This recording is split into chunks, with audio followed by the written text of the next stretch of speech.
नमस्कार दोस्तों, मैं आचार्य दीपक शर्मा आपके समक्ष फिर हाजिर हूँ एक नई वीडियो के साथ। आज जो हमारा चर्चा का विषय रहेगा वो बहुत ही महत्वपूर्ण रहेगा, जिसमें हम ईश्वर और क्षेत्रीय देवताओं जैसे कुल देवता, ग्राम देवता, परम देवता, क्षेत्रपाल देवता, इन जो स्थानीय देवता होते हैं इनकी पूजा हमें क्यों करनी चाहिए, तो इससे संबंध में हम चर्चा करेंगे। सबसे पहले मैं बता दूं, ये सवाल हमारे पास आया है। एक हमारा जो व्यूअर है, हमारा जो भक्त है, उन्होंने ये सवाल भेजा है कि गुरुजी, अगर हम इस इतने देवी देवताओं की पूजा करने की बजाय सिर्फ एक ईश्वर की पूजा करें तो क्या ये संभव है कि हम जीवन में सब कुछ पा सकते हैं? तो इसका जो हमने जवाब दिया है वो आप सभी को सुनना चाहिए, मुझे ऐसा लगा, इसलिए इस पर मैं एक वीडियो के माध्यम से एक पूरी टिप्पणी कर रहा हूं। अगर आपको पसंद आए तो वीडियो को शेयर कर देना और चैनल को सब्सक्राइब ज़रूर कर लें, ताकि आप जितने भी हमारी वीडियो आती है वो आप देख सकें, और बेल आइकन ज़रूर दबा दें ताकि आपको नोटिफिकेशन भी मिलता रहे। तो आइए शुरू करते हैं हम आज की वीडियो।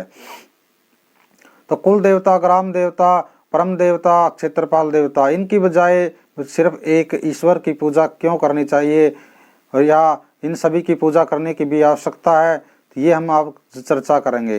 तो उन्होंने पूछा था कि क्यों इनकी पूजा करनी चाहिए, तो मैं आपको बताता हूँ कि जैसे अगर आप प्रधानमंत्री को जानते हो, और ये अच्छी बात है, प्रधानमंत्री मैं उदाहरण के तौर पर कह रहा हूँ, ईश्वर के लिए मैंने प्रयोग किया है, और जो हमारे जो लोकल देवी देवता हैं उसका भी मैं आपको कुछ उदाहरण देकर समझाता हूँ कैसे हमारे काम जो स्थानीय देवी देवताओं की हम पूजा करते हैं उनके द्वारा बहुत जल्दी बन जाते हैं।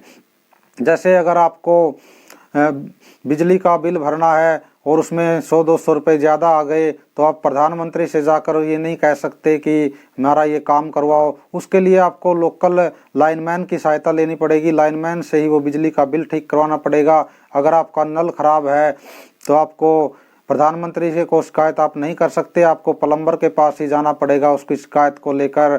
और इसी तरह अगर आपको अपनी शादी का निमंत्रण दिलवाना है तो आप नाई के पास ही जाओगे, न कि प्रधानमंत्री ये काम करेगा।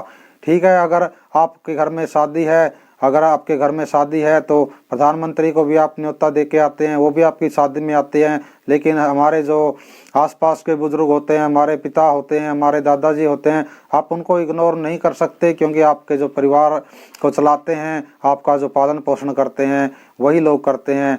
तो इसमें सीधी सी यही सेम बात इस प्रकार की बातों में लागू होती है कि आप ईश्वर की पूजा करिए, उसकी कोई मनाही नहीं होती। और साथ में आपको अगर अपने काम करवाने हैं, घर में बच्चों को नज़र लग गई है, शादी नहीं हो पा रही है, बच्चे पढ़ाई में पिछड़ रहे हैं, नौकरी नहीं मिल पा रही है, या आर्थिक समस्याएं आ गई है, सेहत संबंधी समस्याएं आ गई है, तो उसके लिए हमारे भारतवर्ष में सदियों से ये प्रावधान है कि हर गांव-गांव में देवी देवता और हमारे कुल देवता, ग्राम देवता, ये देवी देवता हमारे पूजनीय होते थे और हम इनको प्रार्थना करते थे, तो हमारे जो समस्याएं हैं वो पल भर में दूर हो जाती थी। ईश्वर की प्रार्थना जरूर करिए, लेकिन इनकी भी प्रार्थना और पूजा करना आपका दायित्व बनता है, ये भी आपके घर के सदस्य की तरह होते हैं। तो इसका जो मैंने जवाब दिया, वो गांव में यदि आज भी भैंस दूध नहीं देती, या पारिवारिक कलह है, या शादी ब्याह में अड़चन आ रही है,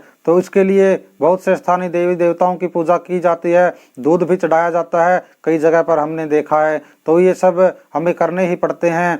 लेकिन गांव में बहुत से कुल और गोत्र के लोग रहते हैं, उनके लिए एक ग्राम देवता भी होता है, जो बाढ़ के समय, सूखा के समय, महामारी के समय गाँव की आपदा में रक्षा करता है, और सभी कुल गोत्र वाले लोग जाकर उन ग्राम देवता का सामूहिक भंडारा भी करते हैं और उसकी पूजा अर्चना भी करते हैं। इस तरह की जो समस्याएं हैं उनके लिए हमारे जो ये स्थानीय देवी देवता होते हैं वो हमेशा विद्यमान रहते हैं।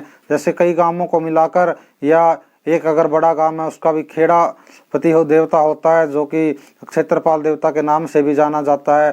उस क्षेत्रपाल देवता की पूजा गांव की भलाई के लिए की जाती हैं। और इसी तरह बहुत से क्षेत्रीय देवता होते हैं, जैसे तेजाजी महाराज, गोगाजी महाराज, ये सभी क्षेत्रीय देवता होते हैं। और वहाँ लोग वो अपने मनोरथ की पूर्ति के लिए सैकड़ों किलोमीटर दूर से भी चल कर आते हैं। ऐसे ही ग्रेड बढ़ते जाते हैं। और प्रधानमंत्री जी अगर आपके पास उनका जान पहचान है, आपको जानते हैं, बहुत अच्छी बात है, लेकिन हर काम के लिए आप प्रधानमंत्री को नहीं बोल सकते। इसी तरह से आप हर काम के लिए जैसे वैश्विक देवता हमारे होते हैं, पूरे दुनिया जिनको मानती है, जैसे हनुमान जी, माता शेरावाली और भगवान शिव आदि जैसे देवता वैश्विक देवता होते हैं, इनकी पूजा आपको ज़रूर करनी चाहिए। लेकिन अपने जो छोटे मोटे काम हैं उनके लिए आपको ग्राम देवता, क्षेत्रपाल देवता, क्षेत्रीय देवता, इनकी पूजा करनी ही पड़ती है। तो इसलिए आपको अपने कामों के लिए या अड़चनों को दूर करने के लिए इनकी ज़रूर पूजा करनी चाहिए। घर का अगर मुख्य व्यक्ति ही नाराज हो जाएगा तो आप सुख शांति की कल्पना नहीं कर सकते। अगर पीड़ाओं से बचना है तो आपको अपने देवी देवताओं की, कुल देवता की पहचान होनी चाहिए। हाँ, आजकल के बच्चों को अपने कुल देवता का भी पता नहीं होता। अगर आपको भी कुल देवता का नहीं पता है तो आप कुल देवता का अपना पता करके उसकी पूजा जरूर करें। आपके घर में सुख शांति के लिए ये बहुत ज़रूरी है।